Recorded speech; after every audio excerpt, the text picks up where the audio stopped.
Google ঘাঁটতে ঘাঁটতে দেখতে পেলাম যে তেলের বদলে জলে লুচি ভাজা। আর আমার তো দেখে খুব ভালো লাগলো যে চলো তাহলে তেলের বদলে যখন জলে লুচি ভাজা হচ্ছে একবার ট্রাই করা যাক। আর এই যেই ভাবা সেই কাজ, কালকে আমি যখন রুটি বানাচ্ছিলাম সেখান থেকে কিছুটা আটা আমি সরিয়ে রেখে দিয়েছিলাম, তার মধ্যে টক দই, নুন আর সাদা তেল দিয়ে ভালো করে ময়ান দিয়ে মেখে একটা সাদা ন্যাকড়াকে ভিজিয়ে চাপা দিয়ে রেখেছিলাম। আর কড়াইয়ের মধ্যে টকবক করে জল ফুটিয়ে লুচিটা বেলে যেই টকবক জলের মধ্যে লুচিটা ছাড়লাম, লুচি তো ফুললই না।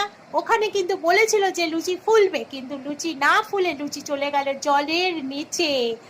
আর কি করব বলো, তখন তো লুচি খাওয়া হলো না। সেই আটাটা দিয়ে আজকে সকালবেলা আমি তেলের মধ্যে লুচি ভেজে আবার আজকে সেটাকে খেয়ে নিলাম। তোমরাও একবার ট্রাই করো তো জলের মধ্যে লুচি ভাজা হয়